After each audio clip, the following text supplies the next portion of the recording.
Hello, Jane. How are you? I am good. I'm happy to be here with you. I'm so happy and I feel fortunate to getting this interview option or I'm running short of words to get this opportunity to interview you. So friends, yes, you could see this. Jane has 44 years of profession and passion in hypnosis, and like she is a board certified and have specialized in medical hypnosis and became a certified instructor for both the National Institute of Hypnosis and the International Hypnosis Federation. In 2003, she became a yoga teacher and holistic stress management specialist with Dr. Luke Seaward from the Paramount Wellness Institute. She loves to help people remember how special they are. So beautiful. Are inside, and maybe they just need a little adjustment. A young man that was in the Air Force once told that she was a chiropractor for the mind. I don't deny that with your experience, Jane. In 1998, Jane had a major stroke due to a rare brain disease.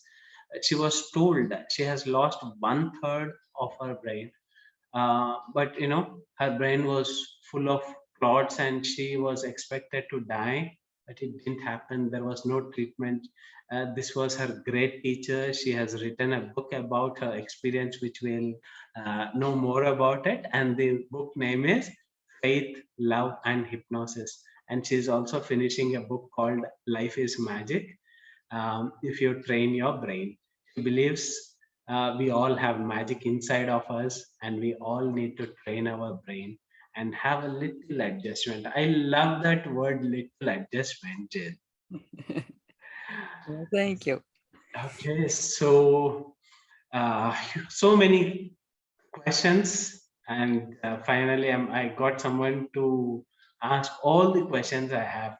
So how first let's ask me the basic question. How did you get into hypnosis, Jill? Well, that is a funny story. My husband was a dentist, and he read an article about using hypnosis in dentistry. Yeah.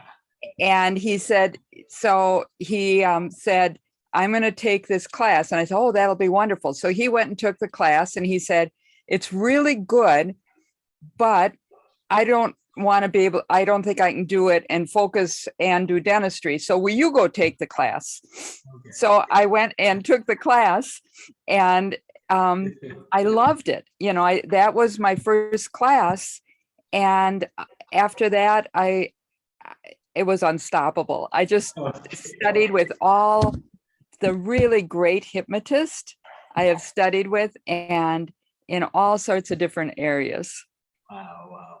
And I got the opportunity to interview a great hypnotist. Awesome.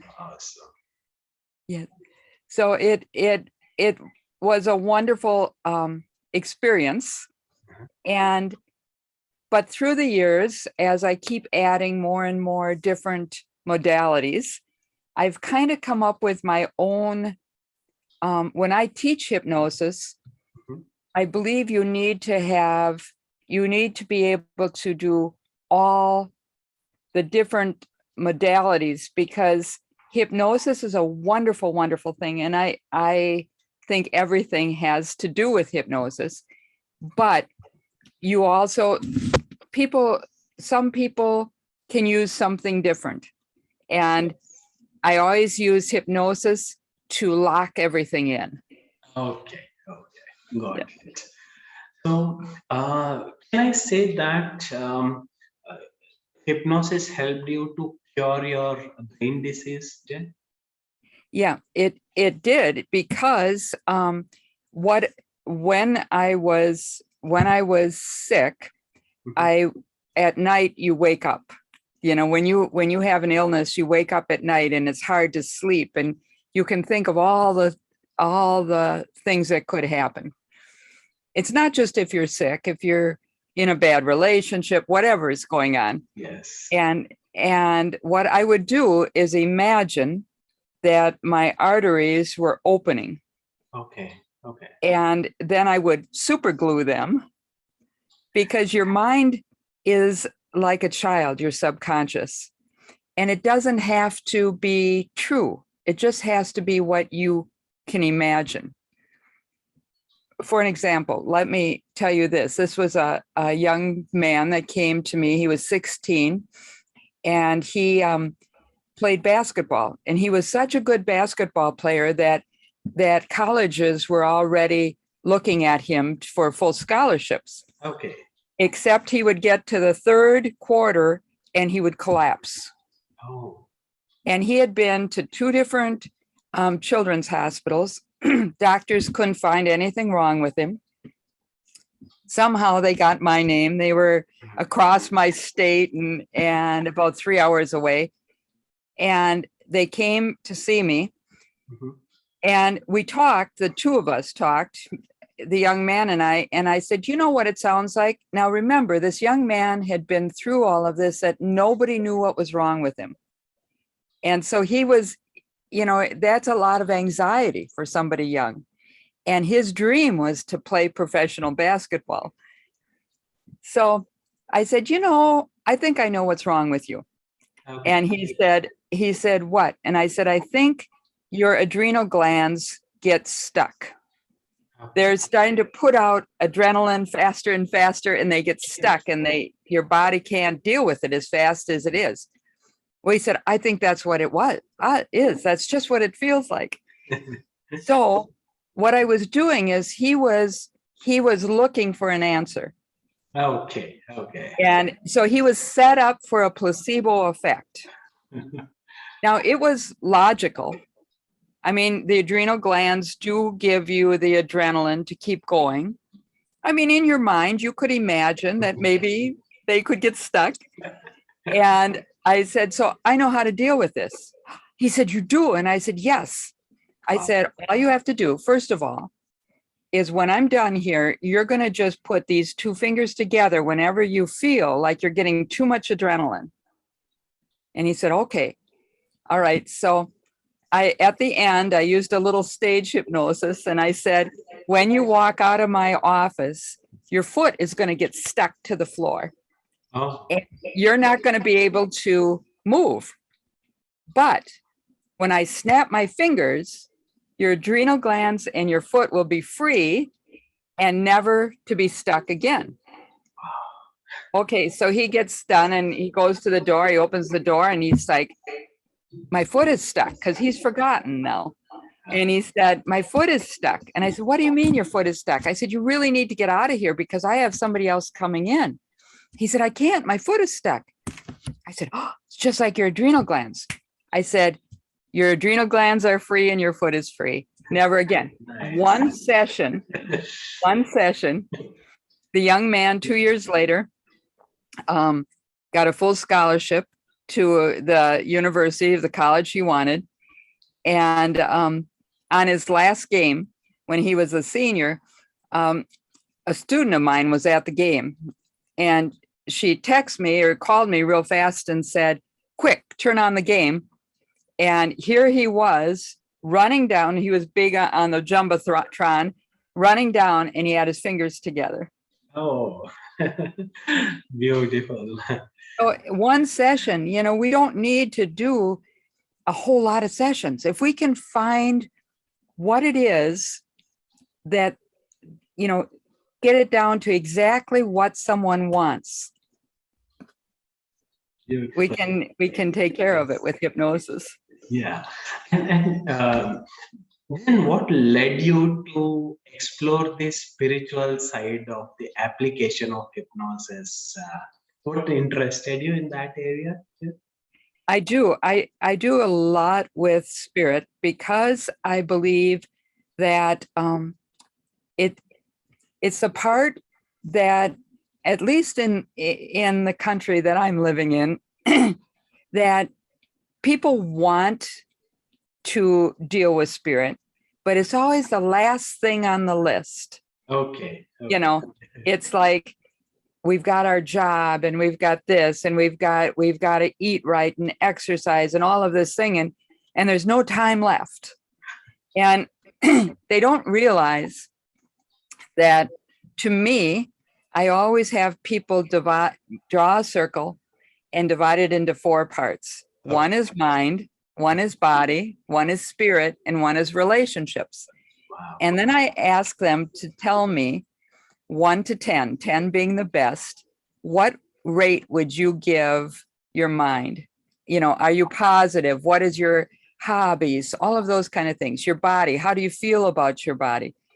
Your spirit. And that's where people get stuck, because they say, you know, I don't have a church. I'm not very religious. And I said, that's not what it's about. What spirit is about is what makes your heart sing. Okay. You can find spirit. Spirit is love and joy and peace. It isn't religion. It can be, you can find it through religion, but it isn't religion. It is that peace in you, and love and joy and peace, and what is the highest virtues that we have. And you can find it in nature. For me, if I'm feeling overwhelmed or something, I need to sit by my lake. I need to go by my trees. I need to walk in the woods. And because I find it doesn't matter if you call it God or goddess or creator, or, you know, all of the words don't matter, because spirit is really doesn't need that. Spirit is a feeling. It is all that is good. And so I think it should be number 1. It should be higher than exercise, higher than eating right, higher than positive psychology or anything else. And so I think it's the most important. So with that, I use a lot of extra little things. I have deer hide, because my husband was a deer hunter. So I have deer hide, and I have it in strips, and people can use that when they meditate. I have taken something that has really been useful, and I think is something that people can use, is just to go to a fabric store and buy like fake fur that feels real. And I make little pouches, because I started doing it for military. Okay. Because they have, you know, with PTSD and everything else, but it can be for anyone. And I had cut them into squares that would fit in a pocket, and sew them up. And I have people, because we know that if you have a pet, a lot of times that can calm you down. But I have people think of goodness and love, and that love that you get from a pet, or you can just use it for thinking positive thoughts, your prayers, whatever. And when you touch that, because I've hypnotized you already for that, but whenever they touch that, they automatically go into that place of peace and joy. And I was speaking in Las Vegas, and I had a booth, and a woman came up and asked what they were. And I told her, and she said, "That's ridiculous." I said, "Okay," you know, and she said, "But I'm going to buy one and I'll see, you know, because I can't sleep." And I said, "Okay, all you need to do is take this. And when you're meditating at night before you go to sleep," because she said she meditated, I said, "Keep touching this and go to sleep." Well, the next day she came back and she said, "I'll buy all of them." I said, "What?" I said, "I thought they were ridiculous."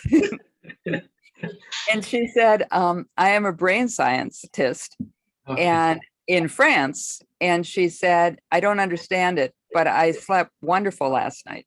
Okay. So I had somebody that was autistic, and they had a service cat.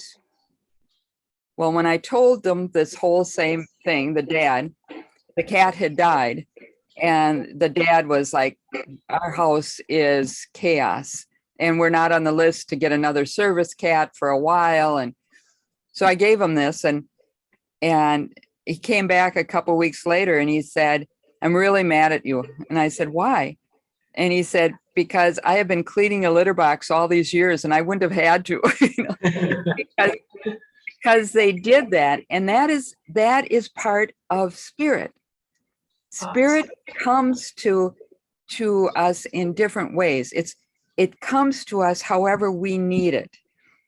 So you can use, I don't think oils or crystals or candles or any of those things or fur patches are magic.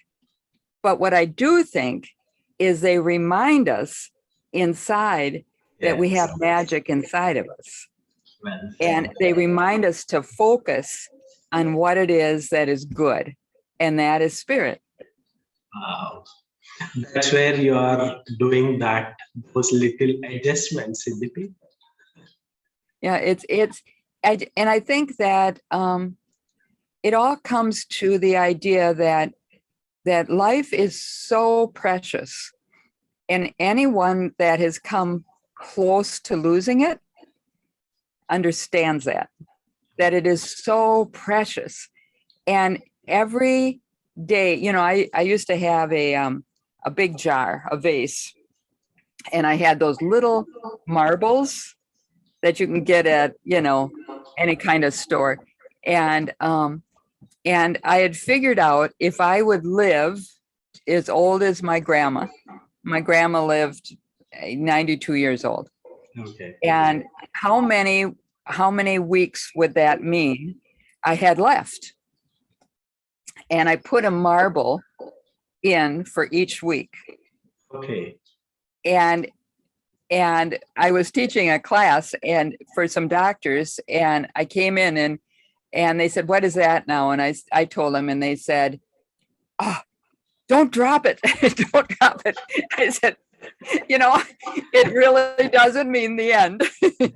But it reminds you that every day that is a day that you have one less day in life. So use it wisely. Yes. Use it wisely. Don't waste it on thinking about what you don't want. Because as hypnotists, we know people can always heal faster if they move towards what they do want and not away from what they don't want. So it's always moving towards what you want. Wow.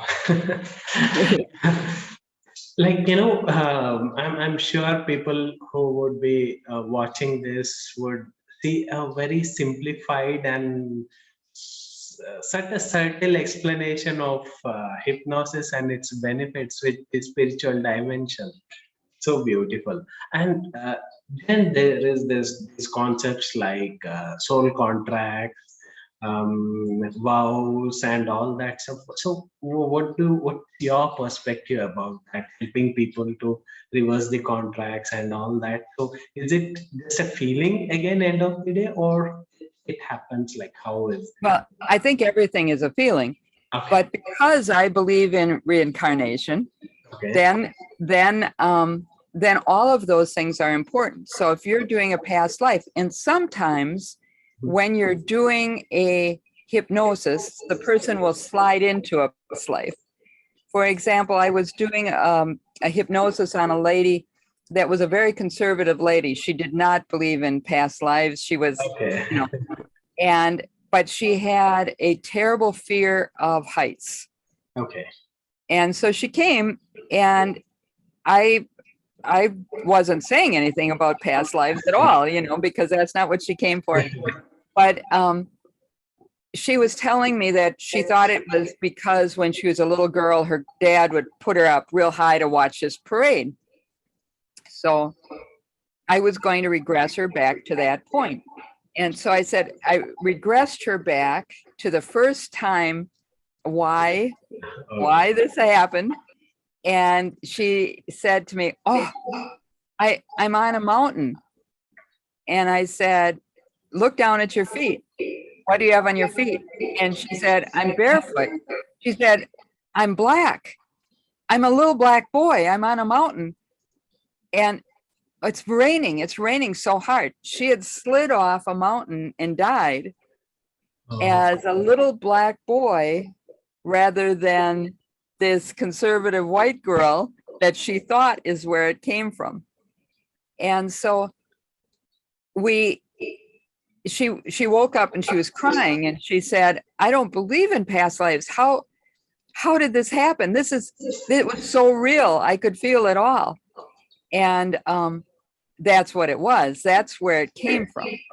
So I think we make contracts along the way. Mm-hmm. Not that that was the contract, but that was a way. So I never tell people when we're doing a past life, I always ask them to cut any contract that they have made. Okay. Because it's necessary, and to bring back any talents and any knowledge that they have, because I think we gather knowledge through each lifetime. Yes. And hopefully we are getting better all the time. I think we do come back in groups and learn lessons together. And so maybe our soul partner is somebody that we just love so much, or maybe it's somebody we need to learn from. Yes.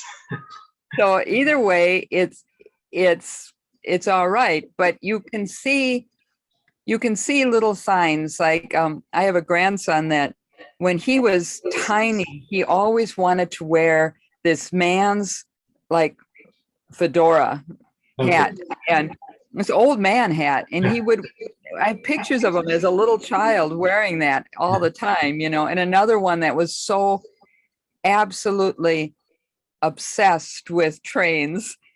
Or my daughter, we were walking along one time and she was maybe 4 years old, because kids until they're about 5 will remember a lot of different things. And we were walking along and we were in the woods, and it was kind of getting to be twilight, and the crows were cawing, and she said, Mama, remember when we had to hide and the Indians were coming and we had to hide? And then she looked at me, she goes, oh, you weren't my mama then, and just kept walking on. Oh. So little kids remember these things. It's let them say their stories. Yes. Because they're important and they will forget them. Wonderful. So many experiences you have had in these many decades of experience, Jane. So, Jen, do you also, there are so many hypnotherapists and different sort of healers, etc., just got trained or want to enhance their skills and who are interested. So, do you personally mentor such people also to do this sort of work with their clients? I do help any, whoever needs help or with any of these things. I am happy to help them. I also I have classes that people can come to, or I'm doing more and more online, as we all are. As we all are. When my new book comes out, I'll also be doing train your brain classes. Wow. For anybody, because every chapter that I'm doing, I will also have scripts and things like that. I don't really believe in scripts. Maybe a tiny bit of the feel of words that you want to use, but I think you need to feel the energy of the person in front of you. I think you need to know everybody is so different and so specific. You need to really feel that. and feel their energy and know what they need to hear. I always talk to people first, because if we can use the same words that they're using, almost, I have never done a smoking that wasn't a one session thing. Okay. And my success rate is huge for that, for smoking especially. And I think one session is all you need. And many things, Really? yeah, Wow. yeah, there's not it, but you have to feel what they need. Okay. Like, for an example, if you're doing a session for, you have to know why they want to stop and who they are. Okay. Because you have to remind people, no matter what you're doing, you have to remind them who they are. And so I often say, remember, you are the beloved child of the universe. You are the beloved child of the Most High God. Wow. And so it is necessary that they understand that. And then you have to find out why they're smoking. Sometimes people start smoking because they wanted to look older. Okay. So now they're sitting in front of me and I say, do you still want to look older? And they're like, no. And I said, well, then why are you doing that? Well, I don't know. As soon as you can convince the subconscious mind that that isn't for their best interest anymore, they'd rather do something different. Wow. The subconscious lets go of it. And so it's so quickly. I had a gentleman that came to me, and he had got a divorce, and he was working in a factory, and he was just angry. He said, she took everything, and now I can't even afford to smoke anymore. So I listened to him a minute, and I found out that he had been ready to be an Olympic athlete. And right before he was doing the trials, he found out she was pregnant, and she did not want him to be an Olympic athlete, and he quit. Now, the thing that they did, even right up to the end, is she was a smoker, and he started smoking with her, and they would go outside and smoke at night. That's where they connected. And so he's telling me how she took everything. I had listened to him and heard this whole story and how she took everything. I said, no, she didn't. He said, yes, she did. I said, no, she didn't. He said, well, what do you mean? I said, she didn't take the nasty habits she gave you. Okay. I said, you are an Olympic athlete. That's who you are. She had a nasty habit that she gave to you, and she didn't take it. She might have taken your money, she might have taken your house, she might have taken your child, but she didn't take the habit. I said, do you really want that? And he's like, no. I said, then let's get rid of it. And so people are, sometimes I think the hypnosis just locks it in, but they already have given up. If you can find the reason. If I think they don't want to give it up, I'm not gonna take them, because there's no point in it. Yes. But if someone comes to you, and you can use the same concept for anything. I'm going to tell you the smoking one but you can use it for anything. Say someone comes to you and you know that they like to be in control and things like that. And I always say, yeah, it sounds like you'd like to be in control. Well, yeah, I do. I like to run my life. I said, the captain of your own ship and the master of your fate. And they said, yeah. And I said, but you're not. Okay. And they said, well, yes, I am. What do you mean?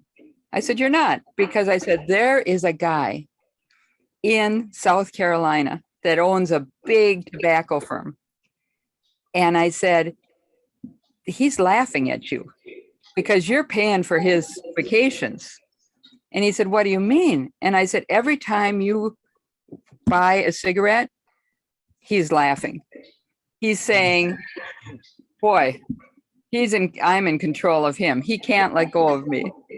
And he's done. He doesn't want someone in control of him. So if you got to find the peace, and its spirit is the same thing. You have to find, people right now are so confused because no matter where we are, the old idea of religion isn't working. I mean, it's changing everywhere. And I don't know in India, but you know, in so many places. And we have to find what works for people. We have to find a way that they can connect to something that has been with us since the beginning of time. So mindful you are in helping people. That's the reason your success rate was just high with single sessions. Jen. Amazing. Creative and innovative ways of helping people. Pardon? Very innovative ways of helping people you have. Like this. Well, I was thinking the other day how many people, and it's tens of thousands. You know, I have worked in industry. I've worked in schools. I've worked in in schools. I use a lot of mindfulness, and I worked in the medical industry, and I teach a lot of classes. I have summer happiness camps, you know, where people can come and to my house and learn about happiness, because I think it's our answer. I had another problem a few years ago.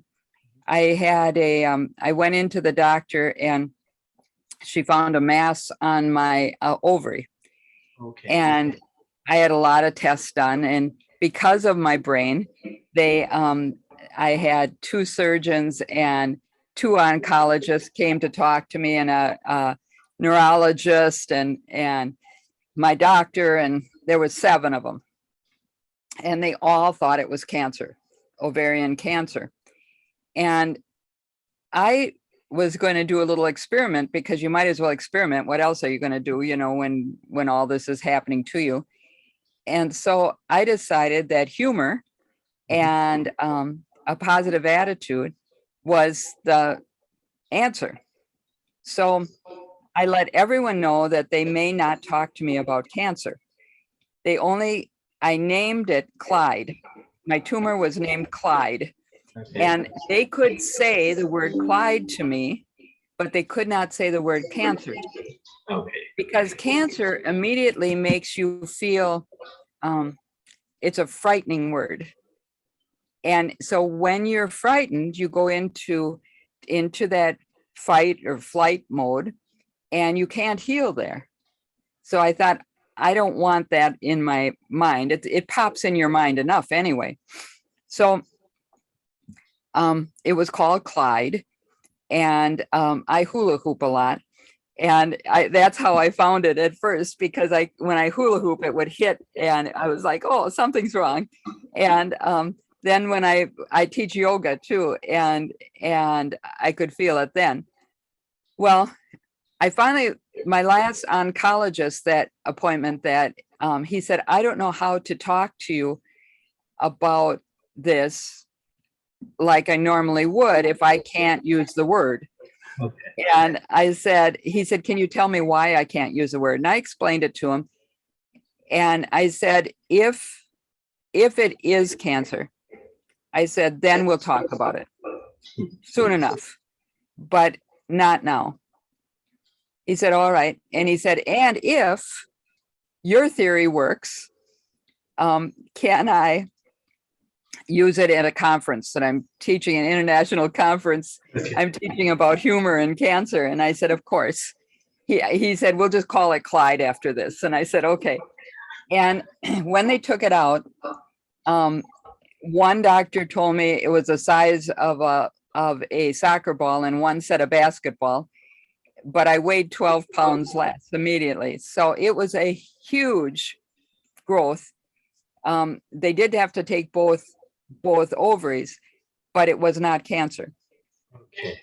But this has been studied over and over. you know, there's been so many people that have had terrible things that they have used humor to help them heal. And we have to remember that. And again, humor is such a high vibration. Laughter and joy, we have to raise those vibrations, because the things that we don't want in our life are all the lower vibrations. That's where you find them.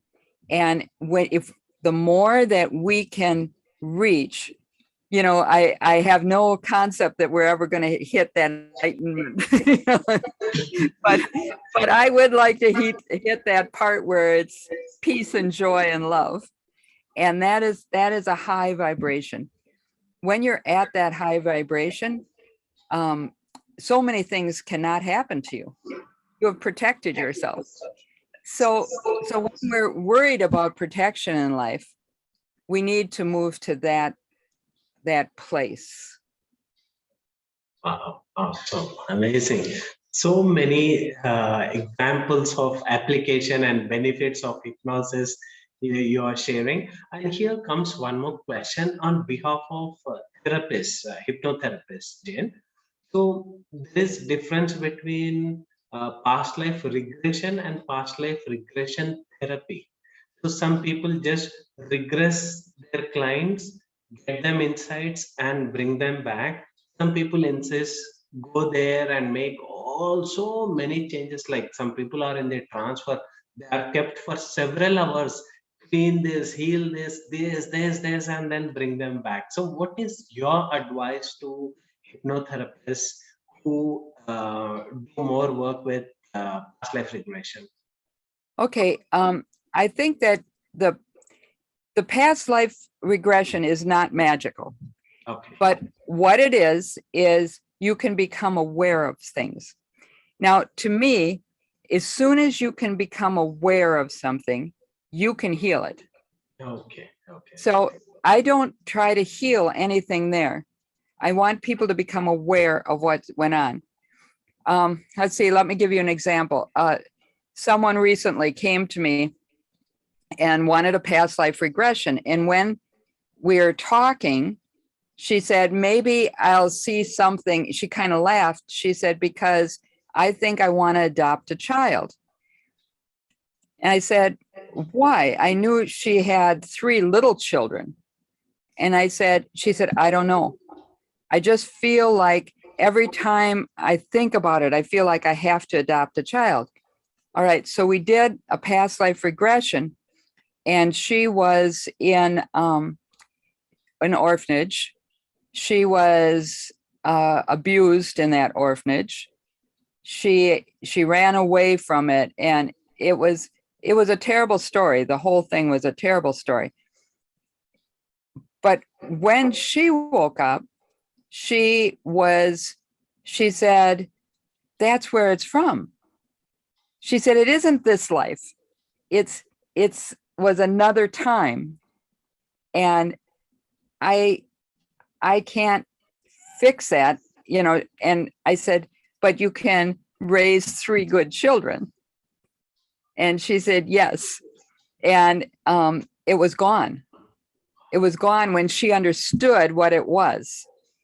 I've had people that were in a relationship where these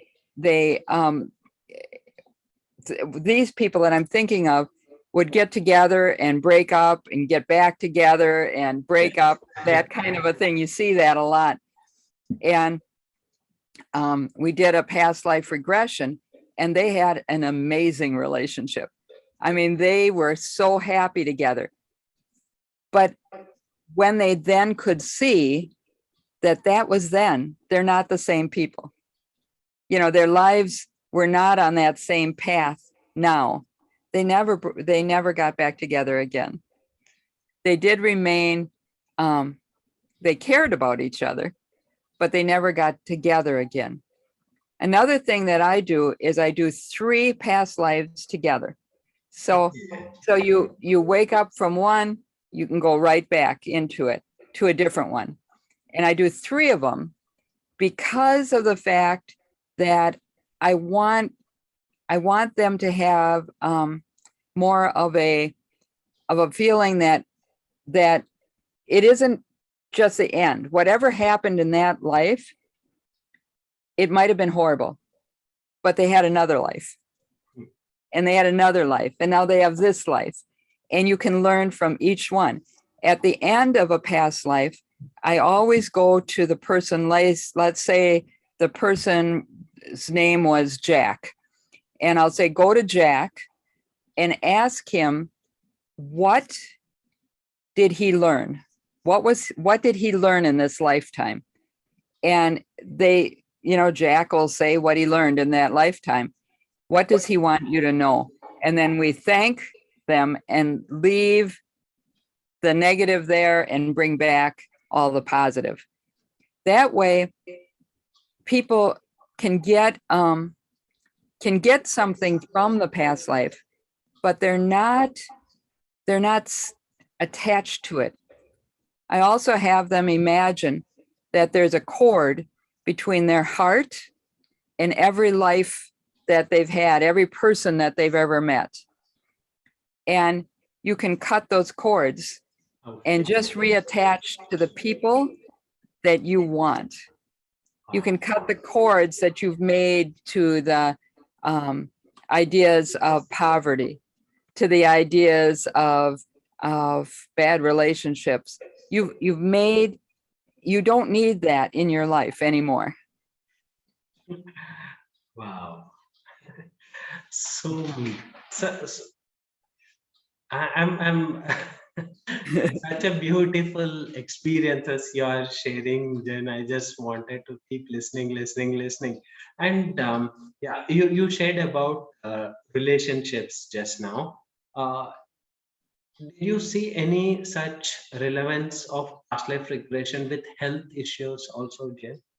Some people have frequent pattern of falling sick, and all their reports are normal, or sometimes they have this pattern of falling sick again and again, and through hypnosis they got healed, and they had some roots with past life. Anything of that sort? I tell people that if you don't work these things out, you will just keep getting the same person with a different head.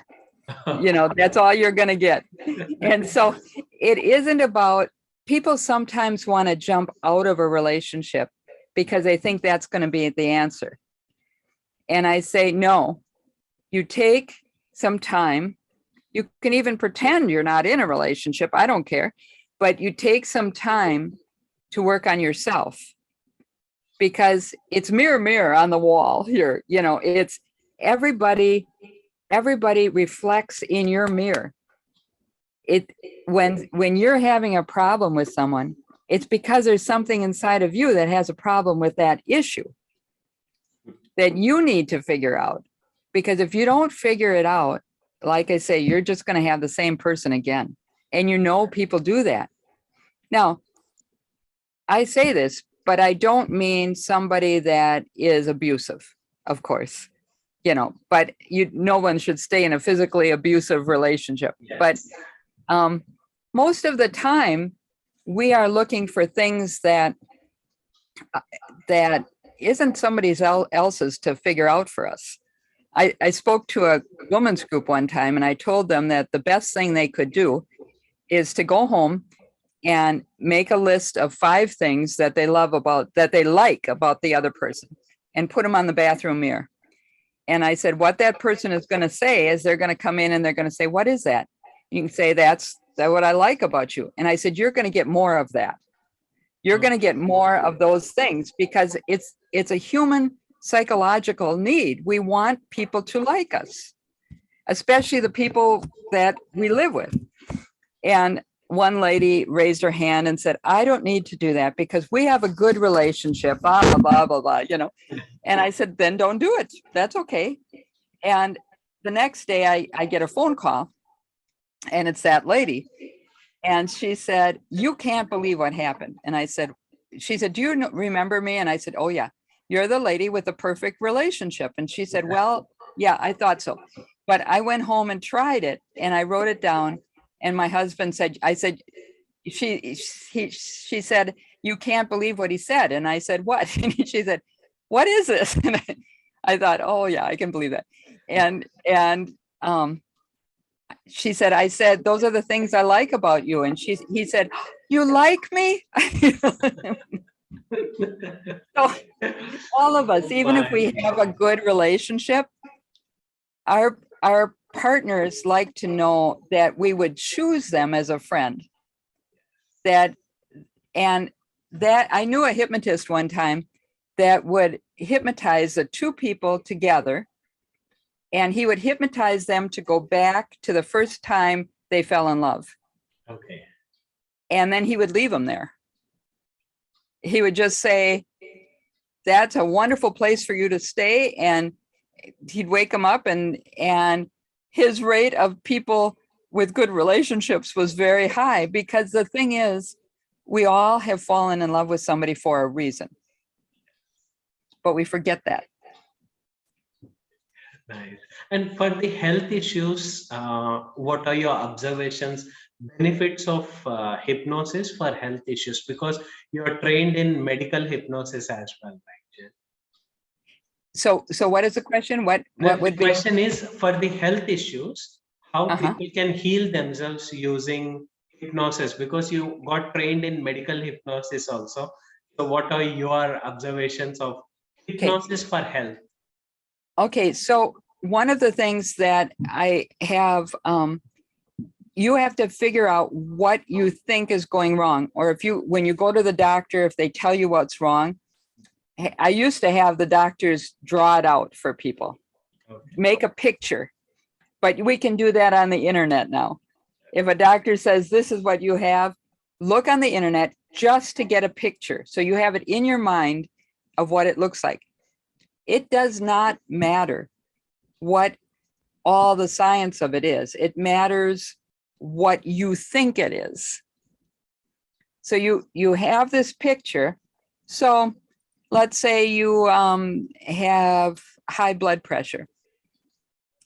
What you would start to do, first of all, I also work with meridians. And so the meridian for your heart is your middle finger. So if you go down and you say blood pressure down, something like that. If you imagine that you have actual gears in your body, that you can turn things down, you can make your arteries open up. You can think of calm thoughts. You can imagine, for me, you can imagine Raphael, the angel Raphael, on the side of you, touching you.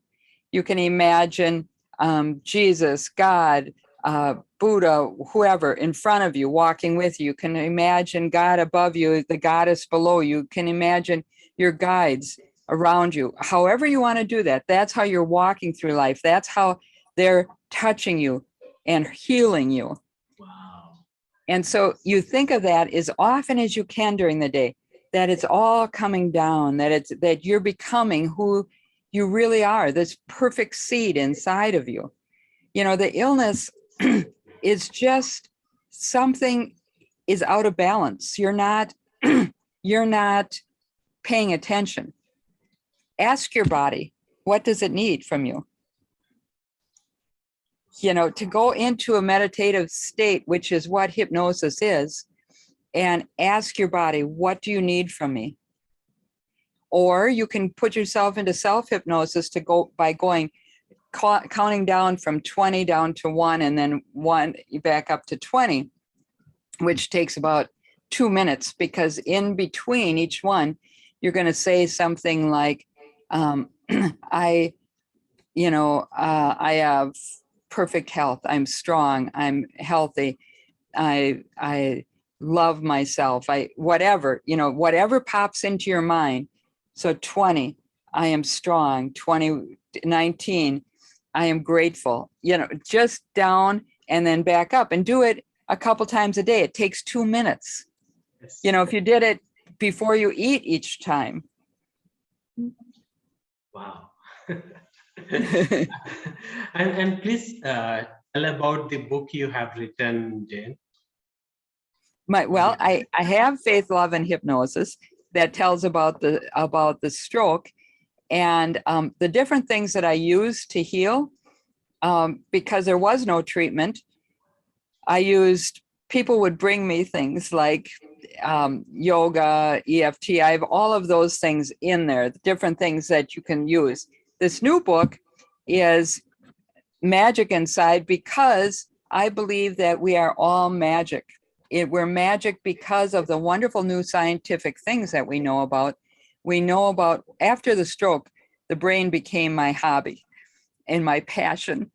And the wonderful things like neuroplasticity, that our brain can change, and we can grow new neural pathways, and we can prune the old ones.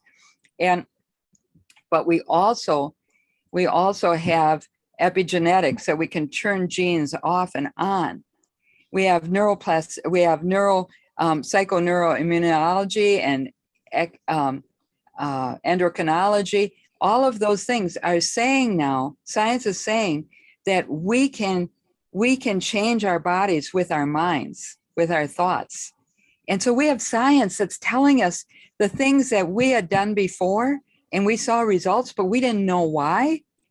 It's telling us, yes, this is why. I want you to hear this. One last story for sure is, there's a man that his name is popped out of my head right now, but he did a study out of Kentucky, the University of Kentucky, and it's a nuns study. And because he used Catholic nuns, because they're kind of all the same, they live the same, and he was studying their brains.